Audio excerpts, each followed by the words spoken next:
I stood in my driveway on a Saturday morning, the taste of blood filling my mouth, as my father lowered his hand from where it had just struck me across the face.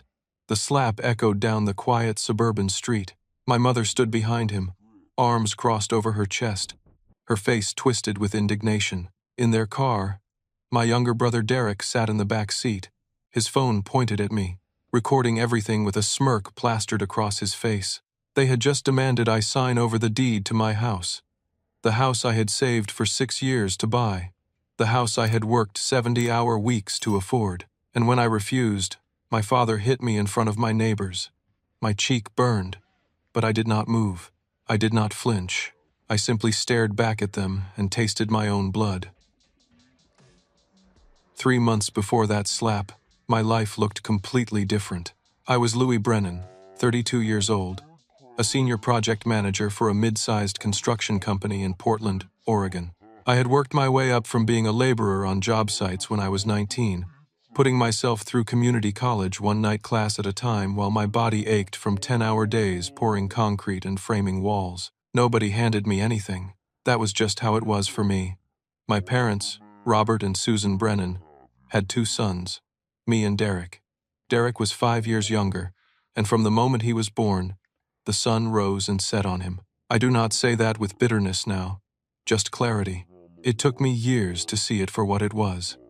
When I was in high school, I worked weekends at a hardware store to buy my own car, a beat-up Ford Ranger that burned oil and needed new brakes every 6 months. Derek got a brand new Honda Civic for his 16th birthday, paid in full by our parents.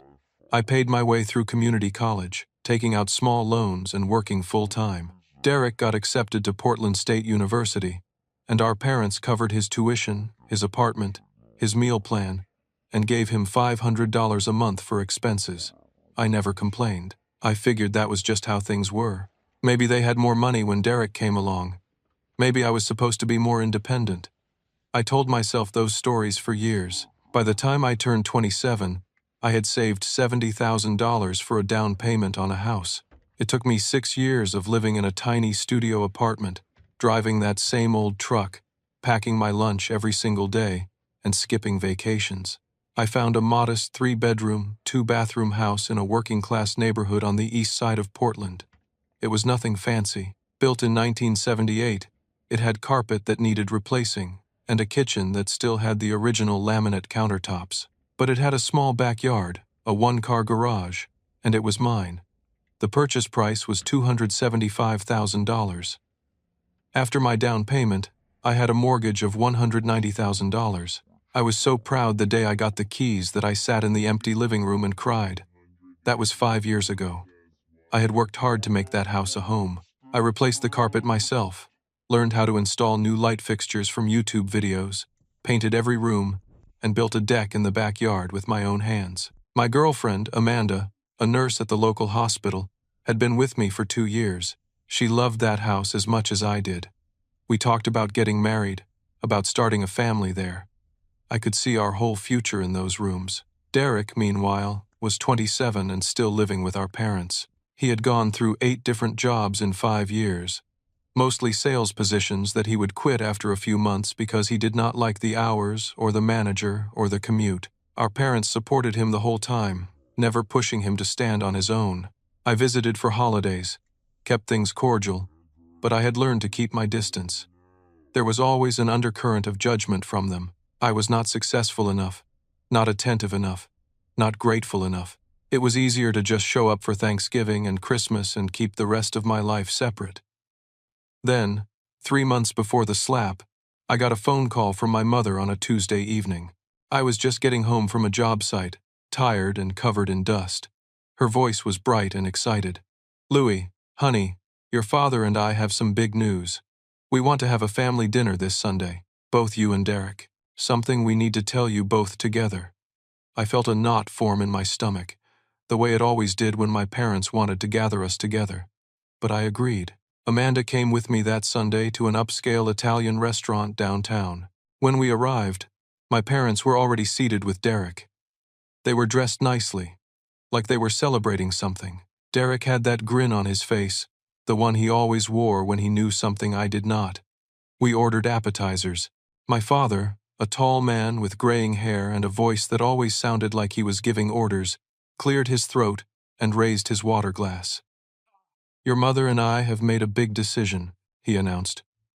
"We sold the house." I felt Amanda's hand tighten around mine under the table. The house, the 4-bedroom colonial where I grew up, the house they had owned for 32 years in a nice neighborhood near the river. "We got $1,100,000 for it," my mother added, beaming. "Can you believe it? We bought it for $110,000 back in 1991. I smiled, genuinely happy for them. "That is amazing. Congratulations. So where are you two planning to retire?" "Somewhere warm." My parents exchanged a glance. Derek's grin widened. "Well," my father said slowly, "we decided to invest in Derek's future. We bought him a house." The restaurant noise seemed to fade into the background. I heard the words, but they took a moment to land. "You bought Derek a house," I repeated. "A beautiful 4-bedroom in West Hills." My mother gushed. "You should see it, Louis. Vaulted ceilings, a gourmet kitchen with granite countertops, mountain views from the master bedroom, and a 3-car garage. It cost $900,000. We paid for it outright. The title is in Derek's name." I sat there, a piece of bread halfway to my mouth, trying to process what I was hearing. $900,000. Almost everything they had made from selling their home. Given to Derek. "Derek has struggled to find his footing," my father continued, his tone defensive before I had even said anything. "He deserves a strong start, a stable foundation. He is going to do great things, and he needed this." Derek jumped in, describing the house in detail. The heated floors in the bathrooms, the walk-in closets, the landscaped yard with a built-in barbecue area. He pulled out his phone and started showing us pictures. Amanda's grip on my hand was almost painful now. I finally found my voice. "What about you two? Where are you going to live?" My mother's smile flickered just slightly. "Well, after the down payment and closing costs, we have about $150,000 left. We will find something small, maybe a condo. We are downsizing anyway." The weight of it settled on me like a heavy blanket. They had given almost everything to Derek. Everything they had built over 3 decades, handed to my younger brother who had never held down a job for more than a year. And what about me? The question came out quieter than I intended. My father's face hardened, his jaw tightened. "You already have a house, Louis. You are doing fine. You have a good job. You do not need help. Derek needed this." The waitress brought our entrees. I could not eat, Amanda whispered to me, asking if I was okay. I nodded, but I was not okay. I was trying to understand how my parents could give away $900,000 to one son and not even mention the other. As we finished the meal in awkward silence, my mother added, almost as an afterthought, "Actually, Louis, we were hoping we could stay with you for a little while, just temporarily, while we look for a place. You have that extra bedroom, and it would only be a few months." And there it was. They had given everything to Derek, and now they wanted to move into my house, the house I had worked myself to the bone to afford. I looked at my mother, then at my father, then at Derek, who was still scrolling through photos of his new house. "No," I said simply. "Amanda and I are planning our future. We need our space." My father's face turned red. He set down his fork with a sharp clink. "That is incredibly selfish, Louis. We raised you," my mother added, her voice rising. "We gave you everything, and this is how you repay us." I stood up, pulling out my wallet and throwing cash on the table for my portion of the meal. Amanda stood with me. "You just gave Derek $900,000, I said quietly. "You made your choice about who you invest in. I am not being selfish for protecting what I have built on my own." We left the restaurant. The ride home was silent, except for Amanda's occasional reassuring touches on my arm. When we got back to my house, I sat on the couch and stared at the wall for an hour. Amanda made tea and sat with me, not saying anything, just being there. That dinner was 6 weeks before the slap. I did not know then just how much worse things were about to get. The weeks after that dinner were a slow burn of tension that I tried to ignore. I threw myself into work, managing a commercial building renovation downtown that required constant problem-solving and long hours on site. It was easier to focus on concrete and steel than to think about my family. Amanda was furious on my behalf. She had always been protective, and seeing how my parents treated me ignited something in her. "They have always used you," she said one night as we cooked dinner together. "You know that, right? You are the responsible one, so they can baby Derek forever. And when you set a boundary, you are the bad guy." I knew she was right, but knowing it and accepting it were two different things. Derek moved into his new house 3 weeks after that dinner. I knew because he posted photos all over social media. The grand entry with the chandelier, the chef's kitchen, the master suite with the spa bathroom. Every post felt like a slap in the face, but I refused to look at them after the first few. I unfollowed him. My parents started texting me. At first, they were angry messages. My mother sent long paragraphs about how disappointed she was in me, how I had turned my back on family, how I was being cruel and selfish. My father sent shorter, sharper messages, calling me ungrateful and telling me I owed them everything I had. I did not respond. What was there to say? After 2 weeks of messages, I blocked their numbers. I needed peace. I needed to focus on my life, my work, my relationship with Amanda. I could not carry their anger anymore. At work, things were going well. My boss, a straightforward man named Gary who had worked construction for 40 years, noticed I was distracted during a site meeting. Afterward, he pulled me aside. "You okay, Louis? You are not yourself lately." I hesitated, then gave him the basics. I did not go into all the details, just that my parents had given my brother a massive gift and were now upset that I would not house them. Gary shook his head. "Family can be tough. My brother did not talk to me for 10 years over an inheritance issue. But you cannot let their problems become yours. You have worked too hard." A week later, Gary called me into his office and told me he was promoting me to senior project manager. It came with a $15,000 raise and more responsibility. I would be overseeing multiple projects and managing a team of 6 people. I called Amanda from the parking lot, and she screamed with excitement. We went out to dinner that night to celebrate at a small steakhouse we loved. For the first time in weeks, I felt genuinely happy. I was building something real. I was moving forward. I told Amanda I wanted to propose to her at Christmas, which was 3 months away. I had already been looking at rings. She cried and kissed me and said she could not wait. For a few weeks, life felt normal again. I had blocked my parents, work was going great, and Amanda and I were planning our future. I let myself believe that maybe the worst was over. Maybe my parents would calm down, find their condo, and we could all move on with our lives at a healthy distance. I should have known better. It was a Thursday evening in early October when I got home from work around 6:30. The sun was setting, casting orange light across my neighborhood. I turned onto my street and immediately saw my parents' car in my driveway. My stomach dropped. I parked on the street and walked up slowly. My mother and father were sitting on my front porch. Suitcases were stacked beside them, 4 large suitcases and several bags. "What are you doing here?" I asked, my voice carefully neutral. My mother stood up, her face a mix of desperation and defiance. "We could not find anywhere to live, Louis. Everything in our budget is either too far away or in terrible neighborhoods. We have been staying in motels for the last 2 weeks. We cannot keep doing this. We are moving in with you." It was not a question. It was a statement. "No," I said. "I already told you no." My father stood up, his face already red. "We are your parents, Louis. You do not get to say no to us. We need help, and you are going to provide it. You gave Derek $900,000. I said, my voice rising. "You gave him a mansion. You made a choice about where your resources went. I cannot fix that for you." "This is different," my mother snapped. "Derek is young. He needs that house. You are established. You have space. This is what family does." Neighbors were starting to come out of their houses. Old Bill across the street was pretending to check his mailbox, but was clearly watching. The couple next door was on their porch with their dog.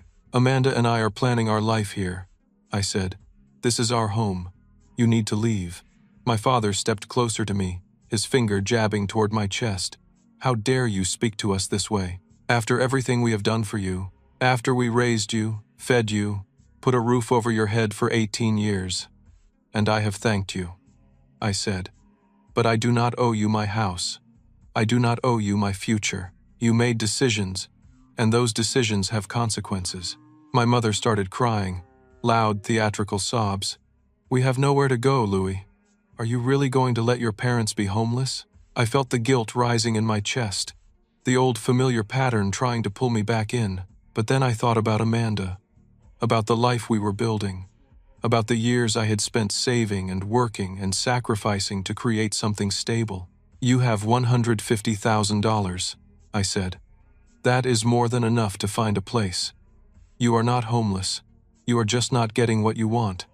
My father's face contorted with rage. You are not the son I raised. You are selfish and heartless. Then I guess you did not raise me at all, I said. I raised myself. Now get off my property. They stood there for a long moment, my mother crying, my father glaring at me with pure hatred. Finally, they grabbed their suitcases and threw them into their car. My mother shouted from the passenger window as they pulled away. You will regret this, Louis. You will regret treating us this way. I stood in my driveway as they drove off, my heart pounding, my hands shaking. Amanda came running out of the house. I had not even realized she was home. I heard everything from inside, she said, wrapping her arms around me. You did the right thing. You did the right thing. I held on to her and tried to believe that. But as I looked at my neighbors slowly going back inside their houses, I felt exposed and raw. My parents had just tried to force their way into my life, into my home, and when I resisted, they had tried to shame me in front of everyone. That was 2 weeks before the slap. I thought that confrontation was the worst it could get. I was wrong. The next 2 weeks passed in tense silence. I heard nothing from my parents, nothing from Derek. I tried to focus on work, on Amanda, on our plans. We went ring shopping together on a Saturday afternoon, and I bought a simple but beautiful diamond ring that made her cry when she tried it on. The jeweler said it would be ready for pickup in early December. Perfect timing for a Christmas proposal. Work was demanding but rewarding. I was managing 3 projects simultaneously, and my team was performing well. Gary had started talking about me potentially becoming a partner in the company within 5 years if I kept up the good work. My life was moving forward, but there was an unease I could not shake, like waiting for a storm that I knew was coming but could not see yet. It arrived on a Saturday morning in late October. I was doing yard work, raking leaves in my front yard and clearing out the flower beds for winter. It was one of those perfect fall mornings, crisp and clear, the kind that makes you grateful to be alive. Amanda was inside making lunch, and I could smell something delicious cooking through the open kitchen window. At 11:30, my parents' car pulled up to the curb. My stomach clenched, but this time, Derek was with them. He got out of the back seat, his expression unreadable. My parents approached me, and my father was holding papers in his hand. Louis, my father said, his tone formal and cold. We need to talk. I set down my rake and crossed my arms. About what? We have consulted with Derek, my mother said, standing beside my father with her chin raised. We have come to a decision that is fair for everyone. My father held up the papers. Since you refused to let us stay with you, we have decided that you should sign over your house to us. I stared at him, waiting for the punchline. Surely, this was some kind of sick joke, but his face was completely serious. My mother nodded in agreement. Derek stood behind them, his arms crossed, watching me. You want me to give you my house? I said slowly, making sure I understood. Yes, my father said simply. We need a place to live. This house is small and modest. You are young and capable. You can find an apartment, start over. We cannot. We need stability. I actually laughed. It came out harsh and bitter, but I could not help it. You are insane. This is my house. I worked for 6 years to save for it. I have a mortgage. I have built my life here. We gave you life, my mother said, her voice shaking with emotion. We raised you for 18 years. We fed you, clothed you, paid for your needs. This house is nothing compared to what we gave you. You owe us this. Derek finally spoke up, his voice carrying that smug tone I had grown to hate. Come on, Louis. You always were good at starting over.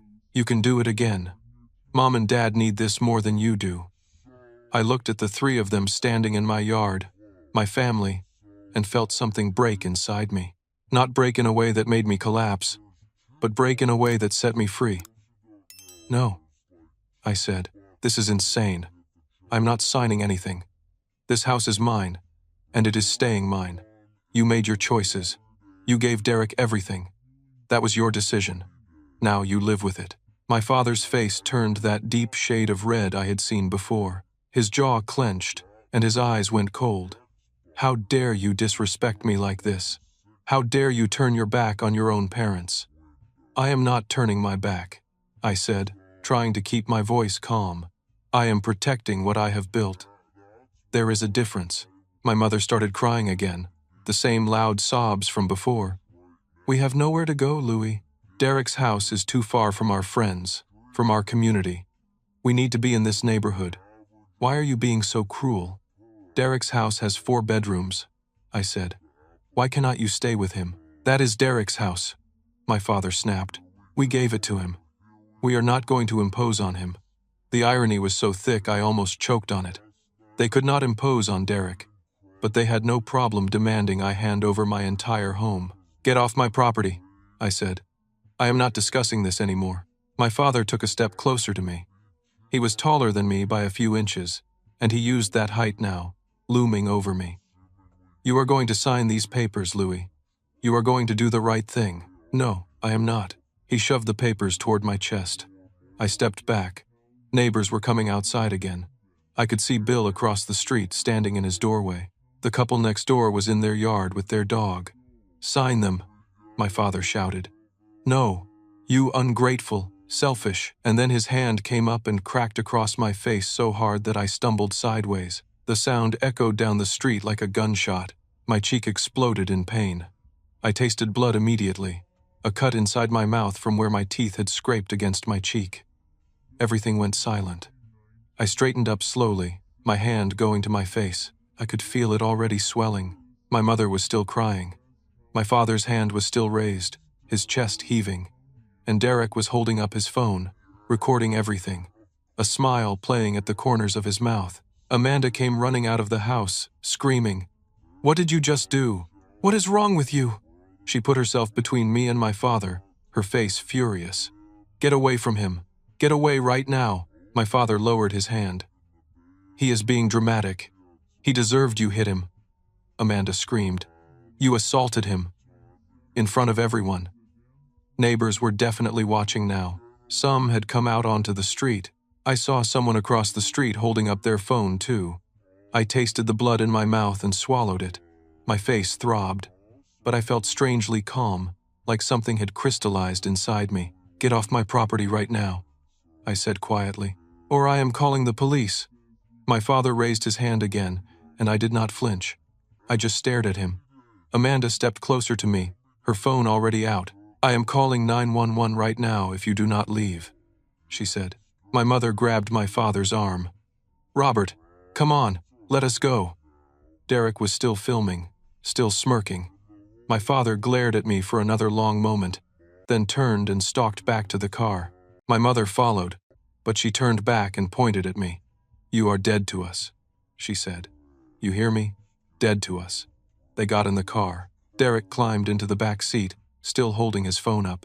The tires squealed as they pulled away, leaving black marks on the street. I stood there in my front yard, shaking, my face on fire with pain, blood in my mouth. Amanda wrapped her arms around me, and I could feel her trembling too. Bill from across the street came walking over.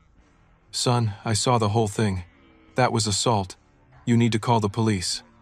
I nodded slowly. Amanda was already pulling me toward the house.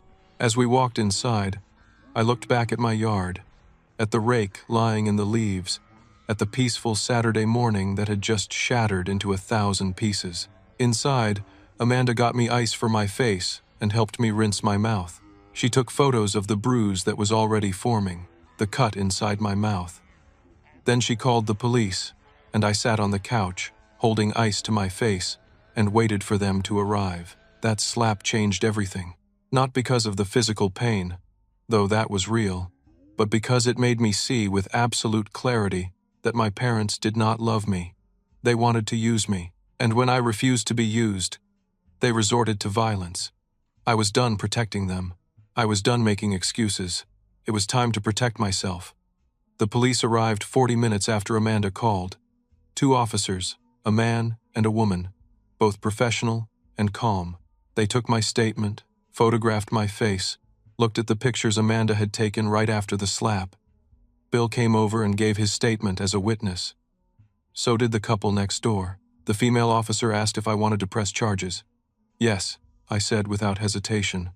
They filed a report for assault. They told me I could get a restraining order if I wanted one. I said I would think about it. After they left, Amanda and I sat in the living room in silence for a long time. My face ached. My heart ached worse. You need to talk to a lawyer, Amanda finally said. Not just about the assault, about everything. Something is not right with this whole situation. She was right. I had been so focused on defending myself that I had not stopped to think about the bigger picture. Why were my parents so desperate? They had $150,000. That was enough to rent a nice place while they looked for something to buy. Why the urgency? Why the aggression? The next day was Sunday. I did not go to church, which I usually did. I could not face people with my bruised face.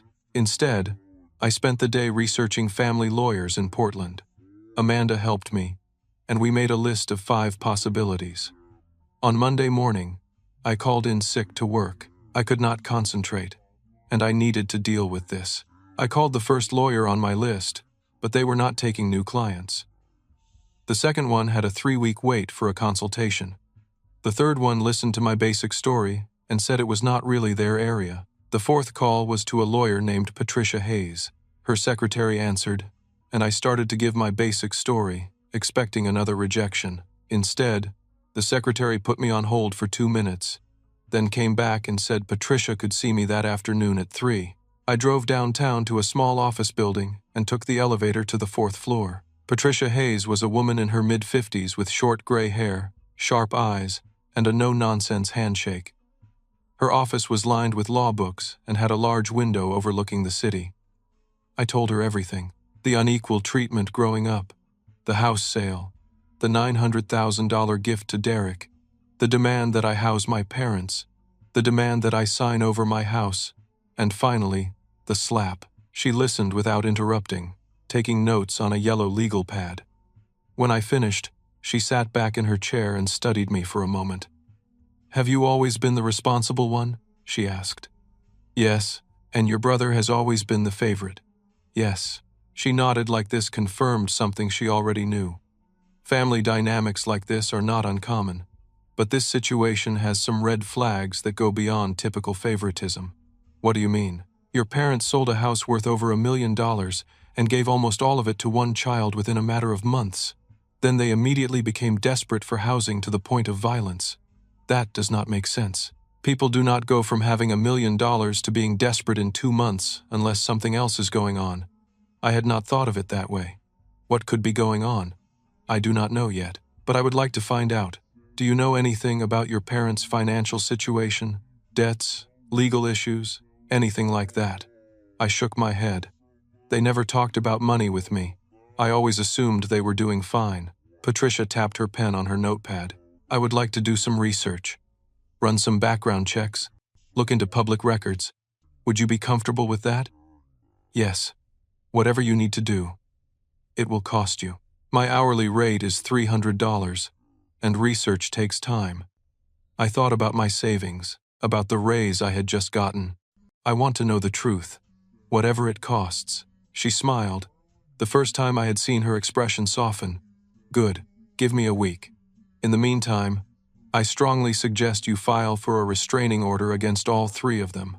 Based on what you have told me in the police report, you should have no problem getting one." I left her office feeling something I had not felt in weeks. Hope. Not hope that my family would magically become functional, but hope that I would finally understand what was really happening. Over the next week, I went back to work, but my mind was constantly elsewhere. My face healed slowly, the bruise fading from purple to yellow-green. I filed for a restraining order on Wednesday, and the hearing was scheduled for the following week.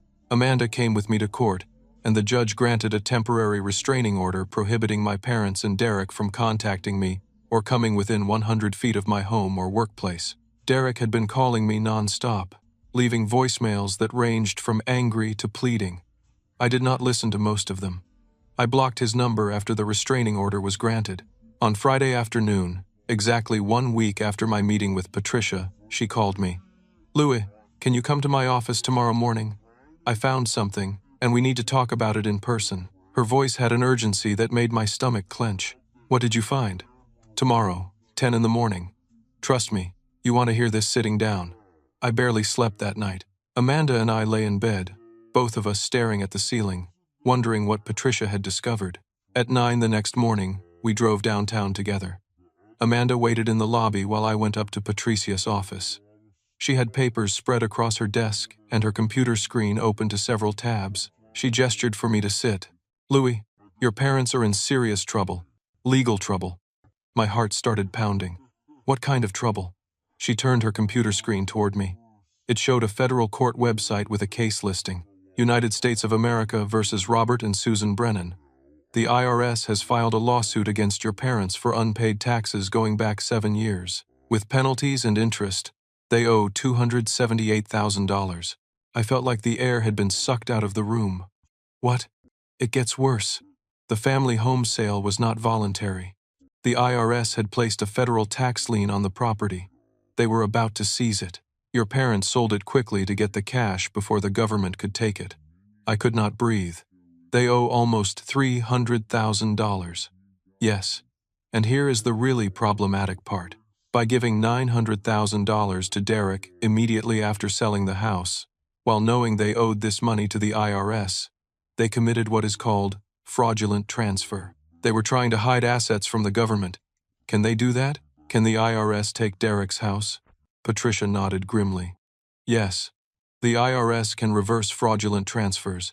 Derek could lose that house, and your parents could face criminal charges for fraud. I sat back in my chair, my mind reeling. Everything suddenly made sense. The desperation, the aggression. They were not just looking for a place to live. They were running from a financial disaster of their own making. "When did the IRS file the lawsuit?" I asked. Patricia checked her papers. 3 weeks ago. Right around the time they came to your house with suitcases. 3 weeks ago, right before they tried to move in with me. They knew the walls were closing in. "There is more," Patricia said. I pulled their credit reports. They have $60,000 in credit card debt across 7 different cards, and I found records showing they had been living off those credit cards for at least 2 years while not paying their taxes. I put my head in my hands. My parents had been lying to everyone, including themselves, for years. They had built a house of cards, and when it collapsed, they tried to drag me down with them. "What should I do?" I asked. "Nothing," Patricia said firmly. "You did nothing wrong. You are not responsible for their choices, but you should know that when the IRS investigation gets deeper, they might contact you. Be honest with them. Tell them you knew nothing about any of this." I drove home in a daze. Amanda asked me what happened, and I told her everything. She was quiet for a long time, then said, "They tried to ruin you to save themselves." That was exactly right, and if I had given in, if I had let them move in or somehow signed over my house, I would have been tangled up in their mess. The restraining order had probably saved me from much worse. That night, my phone rang from an unknown number. I almost did not answer, but something made me pick up. "Is this Louis Brennan?" a man's voice asked. "Yes, this is Agent William Turner with the IRS Criminal Investigation Division. I need to speak with you about your parents, Robert and Susan Brennan." My hands started shaking. "Okay, can you come to my office on Monday morning? I have some questions for you." I agreed and wrote down the address.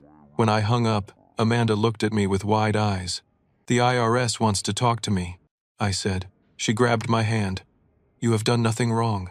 Just tell them the truth." I nodded. But as I sat there that Saturday night, I realized this was far from over. My parents had created a disaster, and now I was going to have to walk through it and prove I was not part of it. The worst part was, I still had not heard from them directly.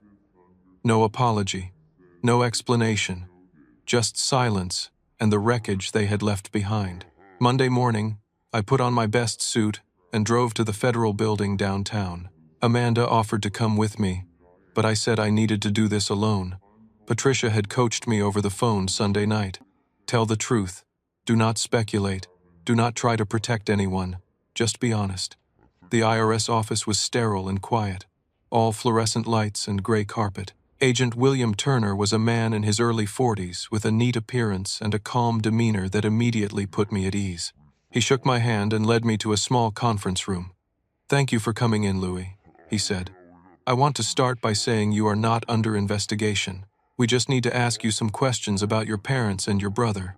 "Okay," I said, my mouth dry. He opened a folder and pulled out several documents. "How much did you know about your parents' financial situation?" "Nothing," I said honestly. "They never discussed money with me. I did not know about any tax debt until my lawyer told me last week." He made a note. "Did you know they were planning to sell their house?"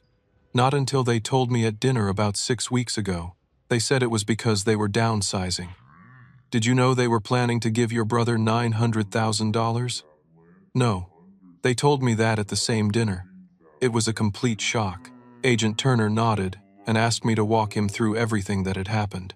I told him about the dinner, the demands that I house them, the demands that I sign over my house, the slap. I told him I had filed a police report and gotten a restraining order.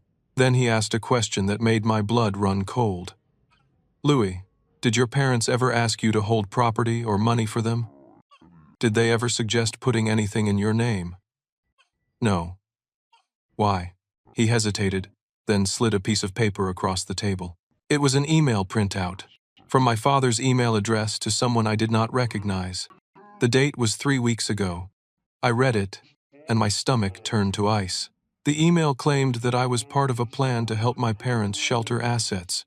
It said I had agreed to hold property for them through a shell arrangement. It was a complete lie, but there it was in writing. "They tried to implicate me," I said, my voice shaking. "They tried to make it look like I was helping them hide money." Agent Turner took the paper back. "We investigated you thoroughly, Louis. We pulled your financial records, your tax returns, everything. You are completely clean. You have filed your taxes properly, you have no unusual financial activity, and you have no connections to any shell companies or hidden accounts. You are not part of this." I felt relief and rage at the same time. Relief that I was cleared. Rage that my own parents had tried to throw me under the bus to save themselves. "Why would they do that?" I asked. "Desperation," Agent Turner said simply. "When people are facing serious legal consequences, they sometimes try to spread the blame, create confusion, make it look like other people were involved. It rarely works." He asked me a few more questions, then thanked me for my cooperation. "You might be called to testify if this goes to trial. Are you willing to do that?" "Yes," I said without hesitation. "I will tell the truth about everything." As I left the federal building, I felt exhausted, but also strangely free. My parents had tried to destroy me to save themselves, and it had not worked. The truth was coming out. Over the next 2 weeks, the situation escalated quickly. Patricia kept me updated on everything she learned through public records and legal filings. The IRS formally moved to reverse the transfer of Derek's house, claiming it was a fraudulent conveyance made to avoid paying debts. Derek hired a lawyer to fight it, but Patricia said he had almost no chance of winning. The house had been purchased with money that should have gone to the IRS while my parents were under investigation. My parents were formally charged with multiple counts of tax evasion and fraud. Each count carried potential prison time, though Patricia said first-time offenders often got probation if they cooperated. Derek called me dozens of times from different numbers. I did not answer. He left voicemails ranging from angry accusations to desperate pleas. In one message, he actually blamed me for everything, saying if I had just helped them, none of this would have happened. I saved that voicemail and forwarded it to Patricia. Then, on a Wednesday afternoon, 3 weeks after my meeting with Agent Turner, I got a call from an unknown number. Against my better judgment, I answered. It was my mother. She was crying so hard I could barely understand her. "Louis, please, please, you have to help us. We are going to lose everything. Your father could go to prison. Please." I sat in my truck in the parking lot of a job site, listening to her sob. "Mom, I cannot help you," You created this situation. We made mistakes, but we are your parents. You cannot just abandon us. You tried to take my house. Dad hit me. You tried to blame me for your crimes. We were desperate, she screamed. Can you not understand that? We were losing everything. So you decided to destroy me too. She was silent for a moment, then her voice turned cold. You are going to regret this, Louis. When your father and I are in prison, when our lives are ruined, you are going to live with that guilt forever. No, Mom, I am not. You did this to yourselves. I hung up and blocked that number too. That night, Amanda held me while I cried for the first time since this whole thing started. Not because I felt guilty, but because I was grieving. I was grieving the parents I wished I had, the family I never got to have. You are a good person, Amanda whispered. You did the right thing at every step. This is not your fault. I knew she was right. But knowing it and feeling it were still two different things. The legal process moved slowly, like all legal processes do, but the outcome became clearer with each passing week. Patricia kept me informed of every development. Derek lost his house. The judge ruled that the transfer was indeed fraudulent and reversed it. The IRS took possession of the property and planned to auction it to recover some of the money my parents owed. Derek had to move out within 30 days. My parents tried to fight the charges, but their lawyer apparently told them they had no real defense. The evidence was overwhelming. They had not paid taxes for 7 years while living beyond their means. They had sold their house to avoid seizure. They had tried to hide assets by transferring money to Derek, and they had lied to federal investigators. Their lawyer negotiated a plea deal, 5 years of probation for both of them, 800 hours of community service each, mandatory financial counseling, and a repayment plan to the IRS that would be monitored by the court. They would have to make monthly payments for the next 15 years. They would also be banned from making any large financial transactions without court approval during their probation. It was not prison, but it was serious consequences. Their financial lives would be under a microscope for years. Patricia called me the day the plea deal was finalized. It is over, Louis. They took the deal. You will not have to testify. I felt a weight lift off my shoulders. Thank you, Patricia, for everything. You did the hard part. You stood your ground when it mattered. Derek tried to contact me one more time after he lost the house. He sent me a long email that I almost did not read, but curiosity got the better of me. The email was different from his previous messages. There was no anger, no blame, just a strange kind of defeated honesty. He wrote that losing everything had forced him to look at his life clearly for the first time. He realized how entitled he had been, how much our parents had enabled him, how little he had actually accomplished on his own. He was moving into a small one-bedroom apartment and had gotten a job in warehouse logistics that he actually planned to keep. He said he did not expect me to forgive him or want a relationship, but he wanted me to know that he finally understood what I had been trying to tell them all along. I did not respond to the email, but I saved it. As fall turned to winter, my life settled into a new normal. The restraining order remained in place. I heard nothing from my parents. Patricia told me they were living in a modest rental house on the outskirts of town, both working part-time jobs to make their payment plan work. Work continued to go well.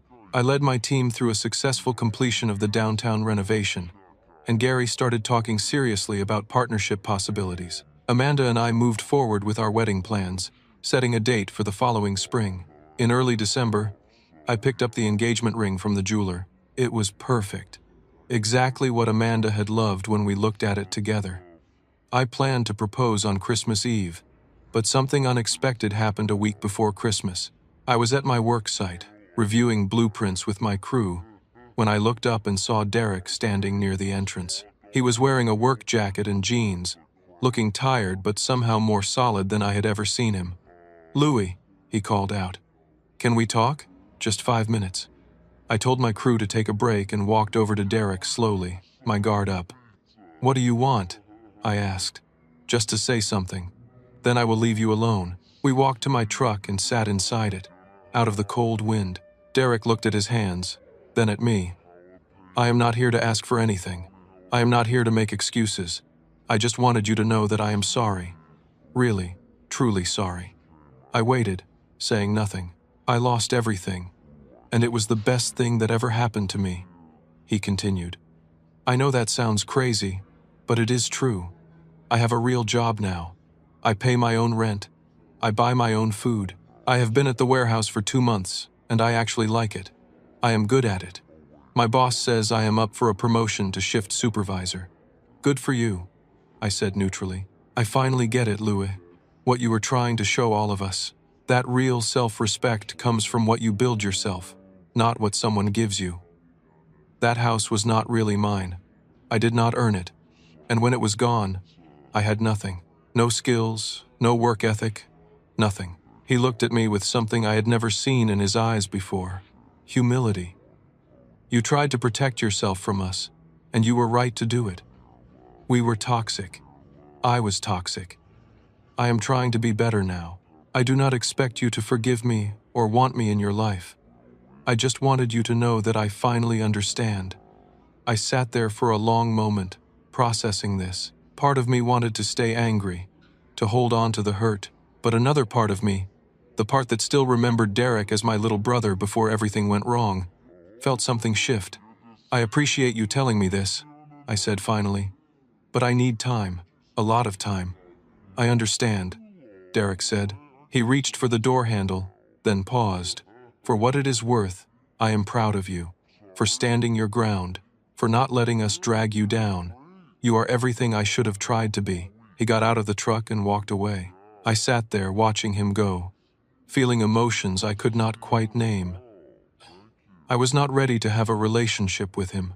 Maybe I never would be, but something in me acknowledged that people can change, even when you least expect it. I drove home that evening and told Amanda what happened. She listened, then asked how I felt. I do not know yet, I admitted. But I think I believe him. That does not mean you have to let him back into your life, she said gently. I know, but maybe someday. Not now, but someday. She kissed my forehead. You have the biggest heart of anyone I know. Whatever you decide, I support you. Christmas came, bright and cold. On Christmas Eve, I took Amanda to the waterfront where we had gone on our first date. The city lights reflected on the river, and I got down on one knee and asked her to marry me. She said yes, laughing and crying at the same time. We stood there by the river, holding each other, and I felt complete in a way I never had before. My family had tried to take everything from me, but I had held on to what mattered most. My integrity, my home, my future. And in protecting those things, I had built something real and lasting. 6 months after the slap that changed everything, I stood on my back deck on a warm June evening, watching Amanda water the flowers we had planted together that spring. The yard looked beautiful. We had put in raised garden beds, planted tomatoes and peppers and herbs, and hung string lights from the deck that made everything glow softly in the evening. Inside the house, wedding invitations sat on the dining room table, ready to be mailed. Our wedding was 3 months away, planned for September at a small vineyard outside the city. 40 guests, nothing fancy, just the people who really mattered to us. Work had continued to flourish. Gary had made it official 2 months ago. I was being brought on as a junior partner in the company. It came with a significant raise and equity stake. At 33 years old, I had achieved something I had only dreamed about. The house that my parents had tried to take from me was now worth more than I had paid for it. The neighborhood was improving, and property values had risen. But more than the financial value, this house represented something deeper. It was proof that I could build something stable and lasting through my own effort and determination. I had not heard from my parents in 6 months. The restraining order was still in place. According to Patricia, who kept loose tabs on the situation, they were complying with their probation terms. They worked, they made their payments, they attended their financial counseling, but they had made no attempt to reach out to me, and I had made no attempt to reach out to them. I did not know if I ever would. Some relationships, I had learned, are too broken to fix, and that was okay. It did not make me a bad person to protect myself from people who had tried to harm me, even if those people were my parents. Derek was a different story. About a month after our conversation in my truck, he had sent me a short text, just checking in. Hope you are doing well. I have been promoted to shift supervisor. taking some night classes in logistics management. I had not responded immediately. I sat with it for a few days, talked to Amanda about it, talked to my therapist about it. Yes, I had started seeing a therapist in January. Best decision I had ever made. She had helped me process the trauma of what my family had put me through and had given me tools to set healthy boundaries. After 3 days, I texted Derek back. Good for you. Keep it up. It was not much, but it was something. A tiny opening, not to rebuild what we had lost, but to maybe build something new and healthier someday. We texted occasionally now, once every few weeks, brief updates. He told me about his job, about the classes he was taking, about how he was saving money for the first time in his life. I told him about work, about the wedding plans. The conversations were surface level, cautious, but civil. I was not ready for more than that. Maybe I never would be.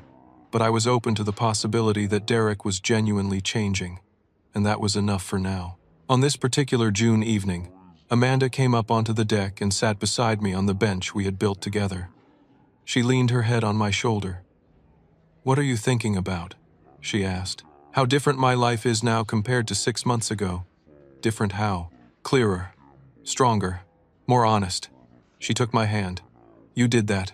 You made those changes by standing up for yourself." I thought about the slap, about the taste of blood, about the moment I had decided I would not be moved. "Do you think I did the right thing? Refusing to help them?" Amanda sat up and looked at me directly. "Louis, they did not ask you for help. They demanded you sacrifice yourself. There is a difference. Helping someone means supporting them while they solve their own problems. What they wanted was for you to become their solution, to give up everything you had worked for so they would not have to face the consequences of their choices." She was right, as she usually was. I just wish it had not had to be so painful.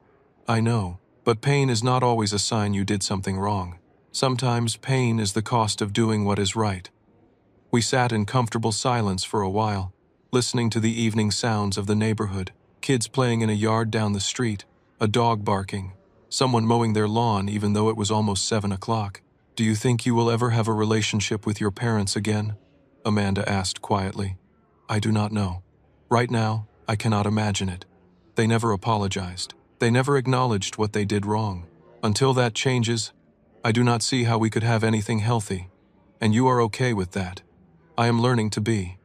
The truth was, I was more than okay. For the first time in my life, I was not carrying the weight of my family's dysfunction. I was not trying to prove my worth or earn love that should have been freely given. I was just living my life, building my future, choosing the people who would be part of it. A week later, something unexpected arrived in my mailbox. A letter, handwritten, from my mother. I almost threw it away without reading it, but Amanda convinced me to at least see what it said. I opened it carefully, my heart pounding. The letter was short.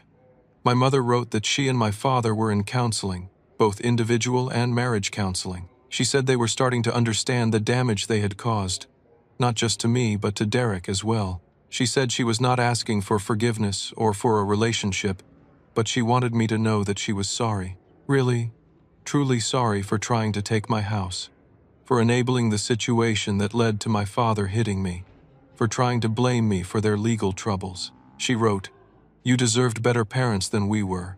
You deserve to be seen and valued and supported. We failed you in fundamental ways, and I am beginning to understand that now. You owe us nothing. But I wanted you to know that I see what we did.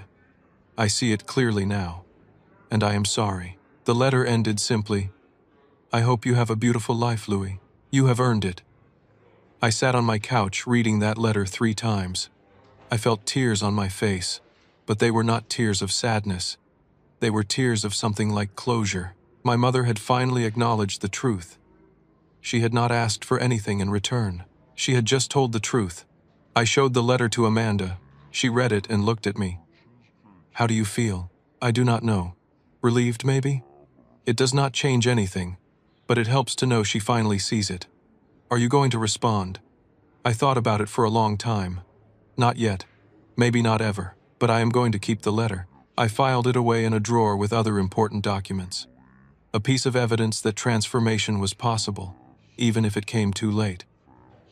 As summer progressed, my life continued to move forward. Amanda and I finalized our wedding plans. We picked out flowers, chose a caterer, finalized the guest list. My boss Gary was walking me down the aisle since my father would not be there. Amanda's father had passed away years ago, so her uncle was walking her down. At work, I took on more responsibility as a junior partner. I was involved in bidding on new projects, managing client relationships, and mentoring younger project managers. I loved the challenge of it. In late August, a month before the wedding, I was working late at the office when my phone rang. Unknown number. I had learned to answer these calls because sometimes they were work-related. Louis Brennan, I answered. Louis, it is Derek. Hey, I said, surprised. We usually just texted. I wanted to call because I have something to tell you, and I wanted you to hear it from me. My stomach clenched. What is going on? Mom and Dad are moving. They are leaving Portland, going to Arizona to be near Mom's sister. They think a fresh start will be good for them, away from all the people who know what happened. I processed this. My parents leaving. Part of me felt relief. Part of me felt something else, something I could not quite name. How do you feel about it? I asked. Honestly, I think it is good for them. And for me, I have been seeing them once a month for supervised visits with their counselor. It has been helpful, but it is also hard. Some distance might be healthy for everyone. Are you going with them? No, I am staying here. I have a good job, a good apartment. I am building something for myself. I do not want to start over again. I smiled despite myself. Good for you, Derek. I wanted to ask you something, he said, his voice uncertain. What? Your wedding is next month. I saw the date on social media. I am not asking for an invitation. I know I do not deserve that, but I wanted you to know that I am happy for you. Really happy. Amanda seems great, and you deserve every good thing. I felt emotion rise in my throat. Thank you. That means a lot. Maybe someday, when enough time has passed, we could get coffee or something. Just to talk. As adults, not as the messed up kids we used to be. Maybe, I said, and I meant it. Let me get through the wedding and get settled. Then maybe we can try that. Okay, that is all I wanted. Take care, Louis. You too, Derek. After I hung up, I sat in my office for a long time, looking out at the city lights. My little brother was growing up. My parents were leaving. The chapter of my life that had been defined by their dysfunction was finally, truly closing. The wedding was perfect, small and intimate, surrounded by people who genuinely cared about us. Amanda was so beautiful I could barely speak when I saw her walking down the aisle. We exchanged vows we had written ourselves, promising to be partners, to support each other's growth, to build a life based on honesty and respect. Gary gave a toast that made me cry.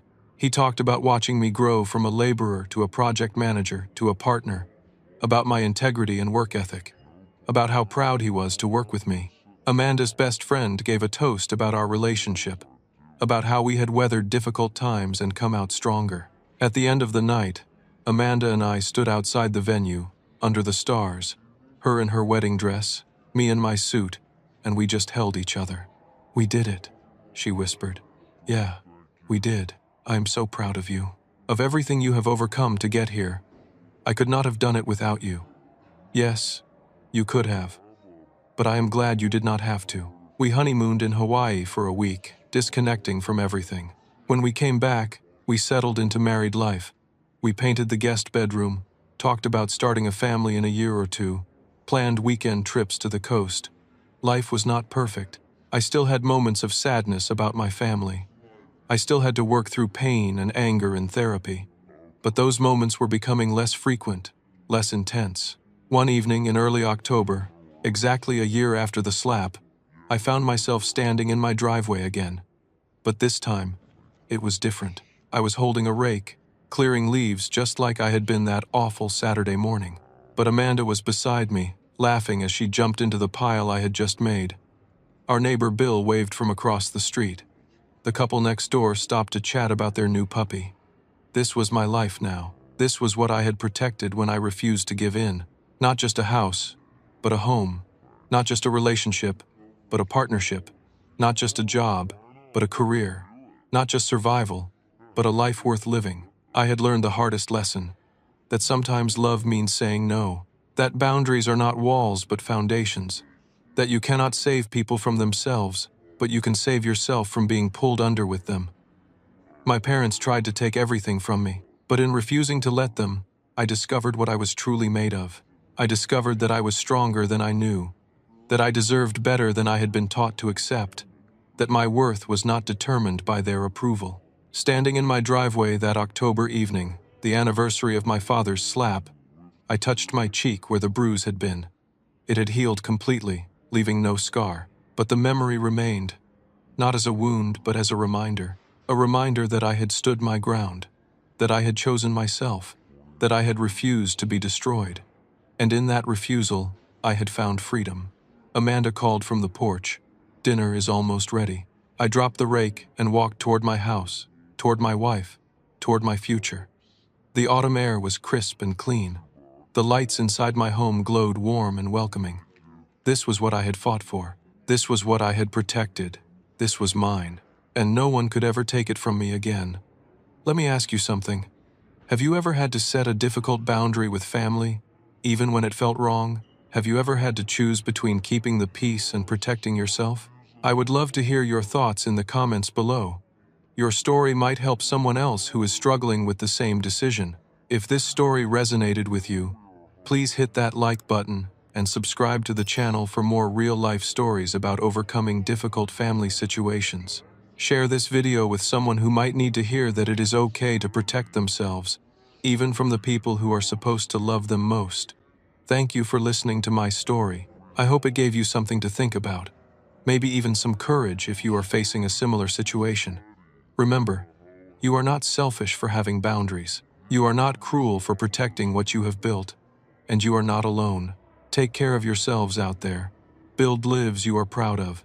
And never let anyone convince you that your worth is measured by your willingness to sacrifice yourself for their mistakes. Until next time.